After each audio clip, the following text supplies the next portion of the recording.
அப்படி ஒரு பரபரப்பு உண்டாக்குனது மறுநாள் செய்தித்தாள்களில் பார்த்து தான் 83வது வருடம் வேற அந்த ஸ்டோரி போர்டு கொஞ்சம் தான் அதை பார்த்த பிறகே வந்து ரஜினிக்கு வந்து சரி ரஜினிகாந்த் பயோபிக்கு எப்படி ஒத்துக்கிட்டாரு. நிச்சயமா இல்லை சார், நிச்சயமா இல்லை. ஒரு நபரை வெறுப்பத்தனை தாண்டி நான் முடிவு பண்ணாதான் யார் வேணாலும் நடிக்க முடியும். எப்போ 2 வருஷத்துக்கு முன்னாடி வந்து ஒரு சோஷியல் மீடியாவில் இல்லைடா கண்ணா நான் முடிவு பண்ணுறது தான் 83 ஒரு அக்மார்க்கு பிரமாதமான படம் கிடைக்கும். அந்த கபில் தேவ் எவ்வளோ போட்டு வறுத்தெடுத்தாங்க, மீடியாக்கள் எவ்வளோ இது பண்ணாங்க. ஆஸ்திரேலியா இங்கிலாந்து மாதிரியான வெள்ளைக்காரர்கள் ஒரு நண்பர்கள் சிவா நீ நல்லா பேசுவேன், நல்லா மிமிக்ரி தைரியமாக போய் நீ மிமிக்ரி பண்ணு பேசு அப்படின்னு அவர் முன்னாடி பேசி காமிச்சேன். அவருடைய அந்த ஃபேவரட்டான சிரிப்பில் சிரிச்சு என்னை தட்டி கொடுத்தாரு. வந்து அடுத்த தளபதி அப்படின்ற ரேஞ்சில் வந்திருக்கிறேன்.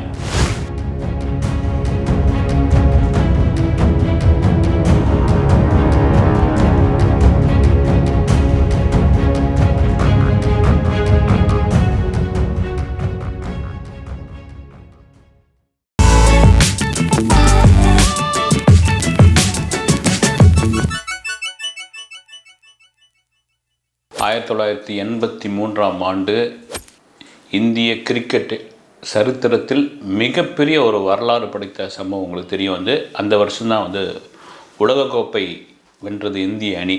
83வது வருஷம். அப்போது இப்போ மாதிரியான ஒரு தொழில்நுட்ப வளர்ச்சிகள்லாம் இல்லாத காலகட்டங்கள். நான்லாம் படிச்சுட்டு இருக்கும்போது ரேடியோவில் கேட்டுக்கிட்டு இருப்பாங்க அந்த கமெண்ட்ரி. ஹிந்திலேயும் இங்கிலீஷ்லேயும் மாறி மாறி வரும். வந்து தூர்தர்ஷன் எங்கேயோ ஒரு வீட்டில் இருக்கும். வந்து அது ஆண்டனாலாம் போய் திருப்பிலாம் பார்ப்பாங்க. அப்படி ஒரு பரபரப்பு உண்டாக்குனது மறுநாள் செய்தித்தாள்களில் பார்த்து தான் பார்த்திங்கன்னா அப்படியே கபில் தேவ் அந்த கோப்பையை பிடிச்சிக்கிட்டு இருப்பார். வெறும் வெற்றி கொண்டாட்டமாக கொண்டாடப்பட்டது. ஒரு 2 நாள் கழிச்சு அந்த கொண்டாட்டம்லாம் வந்து ஆரம்பிச்சது. இப்போலாம் நம்ம நொடிக்கு நொடி பார்த்துக்கிட்டே இருக்கோம். அந்தளவுக்கு சோஷியல் மீடியாலாம் வளர்ந்துருச்சு. அந்த 83வது வருடம் உலகக்கோப்பையை வென்ற அந்த இந்திய அணியை பற்றி ஒரு சிறப்பான படம் எடுத்தவர் தான் சுஜித். அந்த படம் இப்போ வந்தது. ஜீவா கூட கிருஷ்ணமாச்சாரி ஸ்ரீகாந்தா நடிச்சிருந்தார். வந்து சூப்பரான படங்க. வந்து நான் கூட அந்த அளவுக்கு எதிர்பார்க்கல. அந்த சுஜித் அவரை ஒரு 2-3 தடவை நம்முடைய சூப்பர் ஸ்டார் ரஜினிகாந்தை வந்து மீட் பண்ணிட்டு போயிருந்தார். முதல்ல வந்து ஏதாவது ஒரு சாதாரண சந்திப்பா இல்லை அது பாலிவுட் படத்தில் ஏதாவது நடிக்கிறதுக்காக வந்து சுஜித் வந்து மீட் பண்ணியிருக்காரா, இல்லை வந்து இங்கே சென்னைக்கு வந்தவர் சரி ரஜினி பார்த்துட்டு போயிருக்கலான்னு வந்திருக்காரா அப்படின்ற மாதிரியான இதெல்லாம் இருந்தது. இப்போ நமக்கு கிடைச்ச தகவல் என்னென்னா ரஜினிகாந்தோடைய பயோபிக்கை படமாக்குவதற்காக சுஜித் வந்து அவருடைய அனுமதியை கேட்டிருக்கிறார்.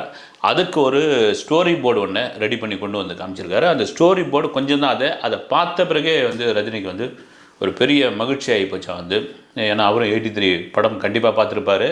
83 வேர்ல்டு கப்பை அவர் காலத்தில் ரசிச்சிருந்துருப்பார். பெரிய கிரிக்கெட் ஆர்வலர் வந்து ரஜினிகாந்த் அவர்கள். ஐபிஎல் மேட்ச்சில் மும்பையில் பார்த்தீங்கன்னா ஃபைனலில் சென்னை சூப்பர் கிங்ஸ் விளையாடும் பொழுது எழுந்து நின்று கைத்தட்டின காட்சிகள்லாம் உண்டு. இன்றைக்கி அப்படியே சென்னை மேட்ச்சில் இப்போ வரது கிடையாதுன்னு நினைக்கிறேன். மேபி அவர் மிகப்பெரிய கிரிக்கெட் ஆர்வலர். அது சுஜித் வந்து பண்ணால் சரியாக இருக்கும்னு. சரி ரஜினிகாந்த் பயோபிக்கு எப்படி ஒத்துக்கிட்டாரு, அதெல்லாம் கிடையாதுங்க, அதெல்லாம் சும்மா கட்டுக்கதை அப்படின்னு ஒரு தரப்பு சொல்கிறாங்க. அவங்க சொல்கிறதுக்கான காரணம் என்னென்னா அவர் வந்து ரஜினிகாந்த் என்னுடைய சுயசரிதை நான் வந்து புத்தகமாக எழுத மாட்டேன் அப்படின்னு சொல்லி பயோபிக் வந்து இவர் ஒன்றும் நடிக்க வேண்டியதில்லை இல்லைங்களா. இப்போ தோனியோடைய பயோபிக் வந்து சுஷாந்த் சிங் நடித்தார். வந்து இது மாதிரி நிறைய பேருக்கு சொல்லிட்டு போகலாம். இன்னொரு நடிகர் தான் நடிக்க போகிறாங்க. ஒரு சுயசரிதை எழுதும்போது தான் ப்ராப்ளம். நீங்கள் நல்ல ஞாபகம் இருக்கவங்களுக்குலாம் பார்த்துருப்பீங்க. ஒரு வீடியோ வந்து ரஜினிகாந்தோடைய குருநாதர் வந்து அவரை இன்டர்வியூ பண்ணுவார். ரஜினி உன்னுடைய சுயசரிதையை நீ எழுதுவியா அப்படின்னு ஒரு கேள்வி கேட்பார். நிச்சயமாக இல்லை சார், நிச்சயமாக இல்லை எனக்கு காந்தி அளவுக்கு எனக்கு தைரியம் கிடையாது, நான் வந்து அந்தளவுக்கு தைரியம் கிடையாது. அது காரணம் சொல்லியிருப்பார். எனக்கு மகாத்மா காந்தி தன்னுடைய சுயசரிதை எழுதியிருந்தார். சுயசரிதை எழுதும் பொழுது அதில் ஒளிவு மறைவே இருக்கக்கூடாது, எல்லாத்தையும் கொட்டி தான் ஆகணும் நீங்கள். அது காந்தி எழுதின சுயசரிதையில் பல சர்ச்சைகள்லாம் உண்டு. சரி அதுக்குள்ளே போக வேண்டாம்.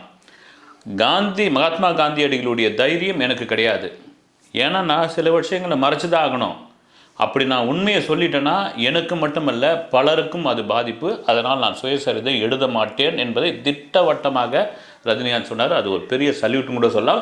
இப்போ இது சுஜித் மீட் பண்ணிட்டு போனது பயோபிக். ஓகே, இந்த பயோபிக்கை ரஜினிகாந்த் ஒத்துக்கிறதுக்கு சுஜித் ரெடி பண்ணியிருக்கிற ஸ்கிரிப்ட் போர்டு மட்டும் காரணம் இல்லை, அவர் எழுதியுள்ள திரைக்கதை மட்டுமல்ல, அவர் சொன்ன கதை மட்டும் காரணம் இல்லை. ஒரு நபரை வெறுப்பேற்றணும், ஒரு நபரை வெறுப்பேற்றணும் தாண்டி நான் முடிவு பண்ணால் தான் யார் வேணாலும் நடிக்க முடியும். நீயா போய் ரஜினியுடைய அடுத்த வாரிசு அப்படின்னு சொன்னிக்கிட்டா வாரிசு ஆகிடுவியா அப்படின்னு ரஜினியுடைய கோபம். அதனால தான் இந்த பயோபிக் ரெடி ஆகுது, நீங்கள் பண்ணுங்கன்னு சொல்கிற அளவுக்கு ஒரு க்ரீன் சிக்னல் கொடுத்துட்டாரு. சரி, யாரை அந்த வெறுப்பேற்றுறது, அந்த கோபத்தை யார் மேது அப்படின்னா எல்லாருக்குமே தெரியும், அது தனுஷ். ஏன்னா ரஜினியுடைய மாப்பிள்ளையான பிறகு தனுஷுடைய மேனரிஸ் எல்லாம் பார்த்தீங்கன்னா அப்படியே ரஜினிகாந்த் அவர்களே ஜெராக்ஸ் எடுத்த மாதிரியே இருக்கும். இப்படி கையது பண்ணுறது, இப்படி பண்ணுறது, இப்படி தலையை கோதுறது, இப்படி இதாகிறது, அப்படி வாயை கோணிச்சின்னு பேசுறது, அதெல்லாம் சோஷியல் மீடியாலாம் கூட ரஜினி ரசிகர்லாம் வருத்திருந்தாங்க. அதாவது வந்து காக்கா ஏதாவது வேஷம் போட்டுக்கினா அது மயிலாயிடுமா அப்படின்னு மாதிரியான உதாரணம்லாம் இருந்தது. உண்மைதான். அது வந்து காலா படத்துலேயே உங்களாக கூட சேர்ந்து நான் நடிக்கணும் அப்படின் பொழுது நோ அதெல்லாம் பண்ணக்கூடாது. மாப்பிள்ளை மரும்பிள்ளை, மாப்பிள்ளை மாமனார், இதெல்லாம் வந்து வீட்டோட இது தொழில். ப்ரொடியூஸ் பண்ணுறீங்களா பண்ணுங்கள், இது ரஜினி படம் மட்டுமா தான் இருக்கணும் அப்படின்னு சொல்லியாச்சு. ஆனால் தனுஷ் வந்து ஒரு பேட்டியில் சொல்லியிருப்பார், என்னுடைய சினிமா வாழ்வில் என்னுடைய சினிமா கனவாக இருப்பது 2 நபர்களுடைய பயோபிக்கில் நான் நடிக்கணும். ஒன்று வந்து இசைஞானி இளையராஜாவுடையது, இன்னொன்று சூப்பர் ஸ்டார் ரஜினிகாந்தோடையது. இசைஞானி இளையராஜா அது ஓகே ஆகிடுச்சு, பயோபிக் வந்து ரெடியாக போகுது, அது எந்த அளவுக்கு இதுவாக போகுதுன்னு தெரியல. ஓகே, அவர் என்ன நினச்சார்னா சூப்பர் ஸ்டார் ரஜினிகாந்த் நம்ம மாமனார் தானே, அதுக்கு என்ன இருக்குது, மருமகன் தானே, நம்ம இன்னொரு மகன் தானே அப்படின்னு தனுஷ் ஐஸ்வர்யா அந்த மனமுறிவுக்கு முன்னாடி இருந்தது.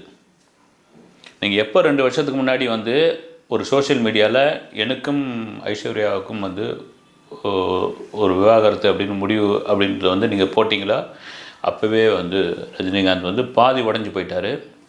இப்போ குடும்ப நல கோர்ட்டில் போயிட்டு மியூச்சுவல் அண்டர்ஸ்டாண்டிங்கில் எங்களுக்கு விவாகரத்து கொடுங்கன்னு சொன்ன பிறகு முழுதாக உடஞ்சி போயிட்டார் வந்து.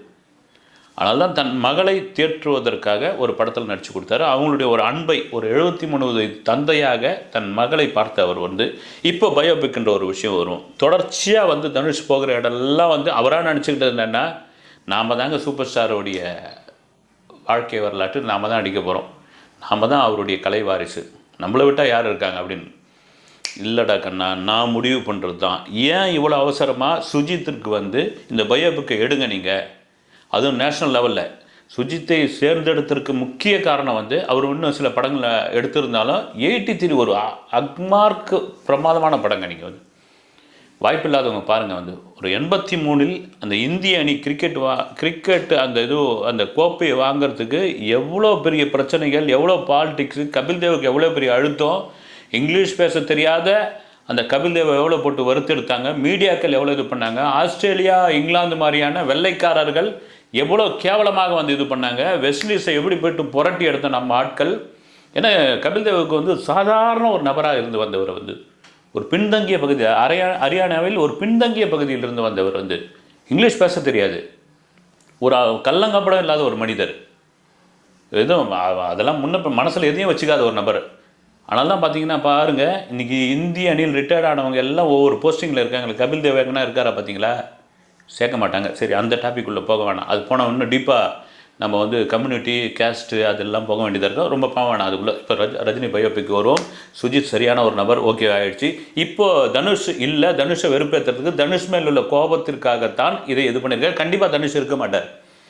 தலைகள் நின்று தண்ணி குடித்தாலும் ரஜினியே ஒரு பக்கம் சரி ஏதாவது போடலாமான்னு மனசு வந்தால் கூட ஐஸ்வர்யா ரஜினிகாந்த் அதை ஒத்துக்கவே மாட்டாங்க, அது உண்மை.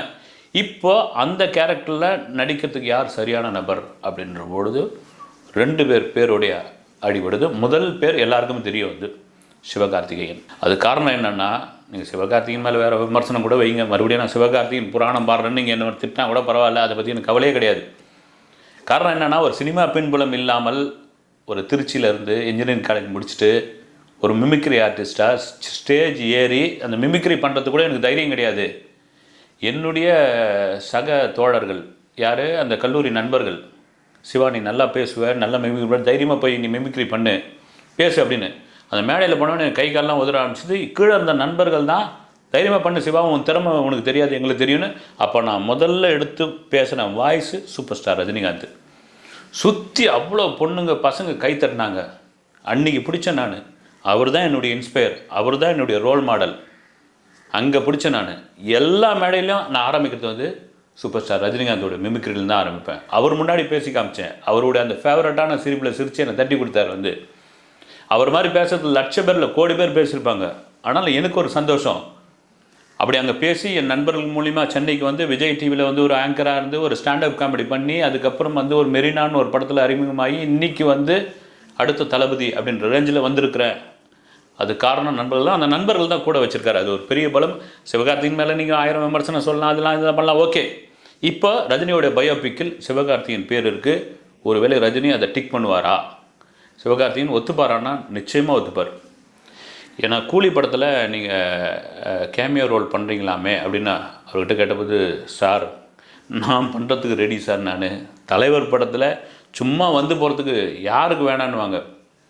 நல்லா ஞாபகம் இருக்குது. வந்து மருதநாயகம் படம் எடுக்கும் பொழுது நான் பேசியிருப்பேன்னு நேராக வையாபுரி கிளம்பி எல்டாம்ஸ் ரோடுக்கு கமல் ஆஃபீஸ் போயிட்டு ரொம்ப நேரம் நின்றுட்டு இருக்காராம். அவர் கமல் அப்படி வந்துட்டு, என்ன வையாபுரி அப்படின்னு.